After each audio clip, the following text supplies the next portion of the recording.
ನನ್ನೆಲ್ಲ ಪ್ರೀತಿಯ ಸ್ನೇಹಿತರಿಗೂ ನಮಸ್ಕಾರ. ಸ್ನೇಹಿತರೆ, ನಾವೆಲ್ಲ ಪ್ರಕೃತಿ ಮಾತೆಯ ಆರಾಧಕರು. ನೆಲ, ಜಲ, ವಾಯು, ಗಿಡ, ಮರ, ಪ್ರಾಣಿ, ಪಕ್ಷಿಗಳಲ್ಲಿ ದೇವರನ್ನು ಕಾಣುತ್ತೇವೆ.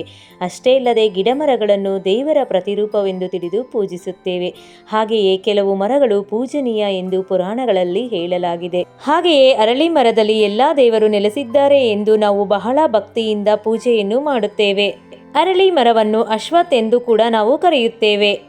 ಈ ಪೂಜನೀಯ ಮರವನ್ನು ವಾಸುದೇವ, ಚೈತನ್ಯ ಮುಂತಾದ ಹೆಸರುಗಳಿಂದ ಕೂಡ ಕರೆಯಲಾಗುತ್ತದೆ.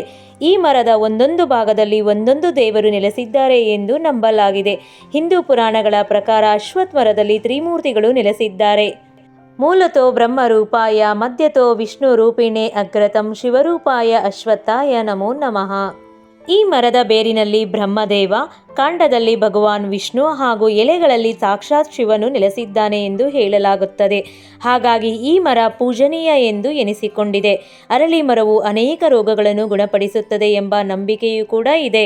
ಅಷ್ಟೇ ಅಲ್ಲದೆ ಧಾರ್ಮಿಕ ಕಾರ್ಯಗಳಲ್ಲೂ ಈ ಮರಕ್ಕೆ ಹೆಚ್ಚಿನ ಪ್ರಾಮುಖ್ಯತೆಯನ್ನು ನೀಡಲಾಗಿದೆ. ಹಲವಾರು ವಿಶೇಷತೆಗಳಿಂದ ಕೂಡಿರುವಂತಹ ಈ ಅರಳಿ ಮರ ಅಶ್ವಥ್ ಮರವನ್ನು ಧನುರ್ಮಾಸದಲ್ಲಿ ವಿಶೇಷವಾಗಿ ನಾವು ಪೂಜೆಯನ್ನು ಮಾಡುತ್ತೇವೆ. ಹಾಗೆ ಇದನ್ನು ಪೂಜೆ ಮಾಡುವುದರಿಂದ ನಮಗೆ ಅನೇಕ ಫಲಗಳು ದೊರೆಯುತ್ತವೆ. ಮೊದಲನೇದಾಗಿ ಅಶ್ವಥ್ ಮರದ ಬಗ್ಗೆ ಒಂದು ಕಥೆಯನ್ನು ತಿಳಿದುಕೊಳ್ಳೋಣ.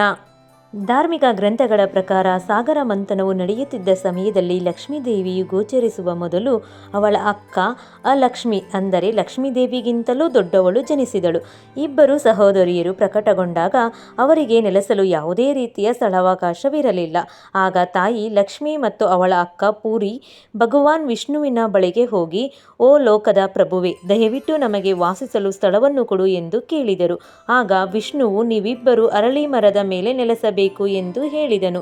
ಇದಾದ ನಂತರ ಸಹೋದರಿಯರಿಬ್ಬರು ಅರಳಿ ಮರದಲ್ಲಿ ವಾಸಿಸಲು ಪ್ರಾರಂಭಿಸಿದರು. ಆದರೆ ಭಗವಾನ್ ವಿಷ್ಣುವು ಲಕ್ಷ್ಮೀದೇವಿಯನ್ನು ಮದುವೆಯಾಗಲು ಬಯಸಿದಾಗ ದರಿದ್ರಳಾದ ಅಕ್ಕ ಆ ಲಕ್ಷ್ಮಿಯ ವಿವಾಹವಾಗಲಿಲ್ಲ. ಆಕೆಯ ವಿವಾಹದ ಬಳಿಕ ನಾನು ವಿವಾಹವಾಗುತ್ತೇನೆ ಎಂದು ವಿವಾಹದ ಬಗ್ಗೆ ತಿಳಿಸಿದಳು.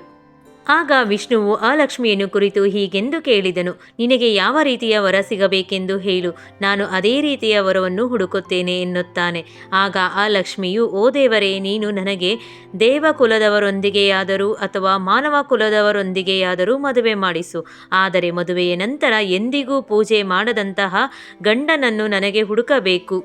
ಹಾಗೆಯೇ ಯಾರೂ ಪೂಜೆ ಮಾಡದ ಜಾಗದಲ್ಲಿ ನನಗೆ ಆಶ್ರಯ ನೀಡಬೇಕು. ನಾರಾಯಣನಿಗೆ ಅದನ್ನು ಪೂರೈಸಲು ಸಾಧ್ಯವಿಲ್ಲ ಎನ್ನುವ ಚಿತ್ತದಿಂದ ಈ ಷರತ್ತನ್ನು ಹಾಕುತ್ತಾಳೆ. ಮದುವೆಯ ನಂತರ ಪೂಜೆಯನ್ನು ತ್ಯಜಿಸಿ ನರಕಕ್ಕೆ ಹೋಗಲು ಸಿದ್ಧವಾಗುವ ದೇವಕುಲ ಅಥವಾ ಮಾನವ ಕುಲದ ವರ ಎಲ್ಲಿ ಸಿಗುತ್ತಾನೆ ಎಂದು ಅವಳು ಮನಸ್ಸಿನಲ್ಲೇ ನಕ್ಕಳು. ಮತ್ತೊಂದೆಡೆ ವಿಷ್ಣುವು ಅಲಕ್ಷ್ಮಿಗೆ ವರನನ್ನು ಹುಡುಕಲು ಪ್ರಾರಂಭಿಸಿದನು ಮತ್ತು ಅಂತಿಮವಾಗಿ ಅವನು ಅಲಕ್ಷ್ಮಿಗೆ ಋಷಿ ಎಂಬ ವರನನ್ನು ಕಂಡುಕೊಂಡನು. ಋಷಿ ಮತ್ತು ಅಲಕ್ಷ್ಮಿಯು ಮದುವೆಯಾದರು. ಆಗ ಅಲಕ್ಷ್ಮಿಯ ಬೇಡಿಕೆಯ ಪ್ರಕಾರ ಧಾರ್ಮಿಕ ಕಾರ್ಯಗಳು ನಡೆಯದಂತಹ ಸ್ಥಳದಲ್ಲಿ ಅವರಿಬ್ಬರು ನೆಲೆಸಬೇಕಾಯಿತು. ಋಷಿಯು ತನ್ನ ಹೆಂಡತಿಗೆ ಸೂಕ್ತವಾದ ಸ್ಥಳವನ್ನು ಹುಡುಕಲು ಹೊರಟನು. ಆದರೆ ಅವನಿಗೆ ಅಂತಹ ಸ್ಥಳವು ಎಲ್ಲಿಯೂ ಸಿಗಲಿಲ್ಲ. ಆಗ ಅವನು ನಾಚಿಕೆ ಪಟ್ಟನು. ತನಗೆ ತನ್ನ ಹೆಂಡತಿಗೆ ಆಹ್ಲಾದಕರವಾದ ವಾಸಸ್ಥಾನವನ್ನು ಸಹ ಹುಡುಕಲಾಗಲಿಲ್ಲ ಎಂದು ಯೋಚಿಸಿ ಅವನು ತನ್ನ ಪತ್ನಿಯ ಬಳಿ ಹಿಂತಿರುಗುವುದಿಲ್ಲ. ಮತ್ತೊಂದೆಡೆ ಬಹಳ ದಿನಗಳಿಂದ ಪತಿ ಬಾರದ ಕಾರಣ ಅಲಕ್ಷ್ಮಿಯು ಅವನಿಗಾಗಿ ಕಾಯುತ್ತಾ ದುಃಖಿಸಲು ಪ್ರಾರಂಭಿಸಿದಳು. ಅಕ್ಕನ ಯಾತನೆ ತಿಳಿದ ಕೂಡಲೇ ತಾಯಿ ಲಕ್ಷ್ಮಿ ಕೂಡ ದುಃಖಿತಳಾದಳು ಮತ್ತು ಅಕ್ಕನ ಸಮಸ್ಯೆ ಇತ್ಯರ್ಥವಾಗುವವರೆಗೆ ನಾನು ಮದುವೆಯಾಗಲಾರೆ ಎಂದು ವಿಷ್ಣುದೇವನಿಗೆ ಹೇಳಿದಳು. ನನ್ನ ಅಕ್ಕನಿಗೆ ಧಾರ್ಮಿಕ ಕಾರ್ಯ ನಡೆಯದ ಜಾಗ ಬೇಕು ಎಂದರು. ಈಗ ಭೂಮಿಯ ಮೇಲೆ ಅಂತಹ ಸ್ಥಳವಿಲ್ಲ. ಆ ಸ್ಥಳವನ್ನು ಹುಡುಕಿಕೊಂಡು ಆಕೆಯ ಪತಿ ಅಲೆದಾಡುತ್ತಿದ್ದಾರೆ. ನನ್ನ ಅಕ್ಕನಿಗೆ ಸ್ಥಾನವನ್ನು ದೊರಕಿಸಿಕೊಡಿ ಎಂದು ಕೇಳಿಕೊಂಡಳು. ಲಕ್ಷ್ಮೀದೇವಿಯು ದುಃಖಿತಳಾದಳು. ಆಗ ಭಗವಾನ್ ವಿಷ್ಣುವು, ದೇವಿ, ನೀನು ಹೇಳುವುದು ಸರಿ ಎಂದು ಹೇಳಿದನು. ಭೂಮಿಯ ಮೇಲೆ ಅಂತಹ ಸ್ಥಳವನ್ನು ಕಂಡುಹಿಡಿಯುವುದು ಸಾಧ್ಯವಿಲ್ಲ. ಆದ್ದರಿಂದ ನಾನು ಪ್ರಯತ್ನ ಮಾಡುತ್ತೇನೆ ಎಂದು ಹೇಳಿದನು. ಆದರೆ ನಾನು ಅಲಕ್ಷ್ಮಿಗೆ ನನ್ನ ಆತ್ಮೀಯ ನೆಲೆಯಾದ ಅರಳಿ ಮರವನ್ನು ನೀಡುತ್ತೇನೆ. ಅರಳಿ ಮರದಲ್ಲಿ ನನ್ನ ಅಂಶವಿರುವ ಕಾರಣದಿಂದ ಪ್ರತಿ ಶನಿವಾರದಂದು ನನ್ನ ವಾಸ ಅಲ್ಲಿರುತ್ತದೆ. ಆ ದಿನ ನನಗೆ ಪೂಜೆ ಸಲ್ಲುತ್ತದೆ. ಆ ದಿನದಂದು ಆ ಜಾಗವನ್ನು ನನಗೆ ಬಿಟ್ಟುಕೊಡಬೇಕು ಎಂದು ವಿಷ್ಣುದೇವರು ಲಕ್ಷ್ಮೀದೇವಿಗೆ ತಿಳಿಸಿದರು. ಭಾನುವಾರ ನಾನು ಅರಳಿ ಮರವನ್ನು ಬಿಟ್ಟು ಬಿಡುತ್ತೇನೆ. ನನ್ನ ಜೊತೆಗೆ ಎಲ್ಲ ದೇವರುಗಳು ಭಾನುವಾರ ಅರಳಿ ಮರವನ್ನು ಬಿಡುತ್ತಾರೆ. ಆ ದಿನ ಆ ಲಕ್ಷ್ಮಿಗೆ ಮತ್ತು ಆಕೆಯ ಪತಿಗೆ ಅರಳಿ ಮರದ ಮೇಲೆ ಸಂಪೂರ್ಣ ಹಕ್ಕು ಇರುತ್ತದೆ ಎಂದು ಶ್ರೀಹರಿಯು ಸೂಚಿಸಿದ ಈ ಪರಿಹಾರದಿಂದ ಲಕ್ಷ್ಮೀ ದೇವಿಯು ಸಂತುಷ್ಟಳಾದಳು. ಅಂದಿನಿಂದ ಭಾನುವಾರದಂದು ಅರಳಿ ಮರವನ್ನು ಅಲಕ್ಷ್ಮಿ ಮತ್ತು ಆಕೆಯ ಪತಿ ಆಳುತ್ತಾರೆ ಎನ್ನುವ ನಂಬಿಕೆ ಇದೆ. ಇದರೊಂದಿಗೆ ಸತಿ ಸಾವಿತ್ರಿಯ ಕಥೆಯೂ ಒಂದು ವಿಶೇಷವಾಗಿದೆ. ಸಾವಿತ್ರಿಯು ವಿವಾಹವಾಗಿ 1 ವರ್ಷದಲ್ಲಿಯೇ ಅಶ್ವತ್ಥ ಮರದ ಹತ್ತಿರ ಬಳಿ ಸಾವಿತ್ರಿಯ ಪತಿ ಸತ್ಯವಾನನು ಸಾಯುತ್ತಾನೆ. ಆಗ ತನ್ನ ಬುದ್ಧಿವಂತಿಕೆ ಹಾಗೂ ದೃಢವಾದ ದೈವಭಕ್ತಿಯ ಮೂಲಕ ಗಂಡನಿಗೆ ಜೀವ ಬರುವಂತೆ ಮಾಡುತ್ತಾಳೆ ಸಾವಿತ್ರಿ.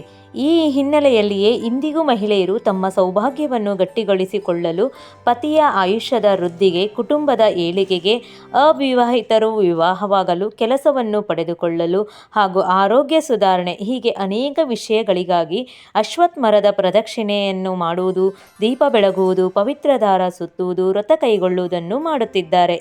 ಭಗವದ್ಗೀತೆಯಲ್ಲಿ ಶ್ರೀಕೃಷ್ಣನು ತನ್ನನ್ನು ವಿವಿಧ ಮರಗಳ ನಡುವೆ ಅರಳಿ ಮರವೆಂದು ಹೇಳಿಕೊಂಡಿದ್ದನಂತೆ. ಅಷ್ಟು ಮಾತ್ರವಲ್ಲದೆ ಅದೇ ಮರದಲ್ಲಿ ಶ್ರೀಕೃಷ್ಣನು ಮರಣ ಹೊಂದಿದನೆಂಬ ಉಲ್ಲೇಖವಿದೆ.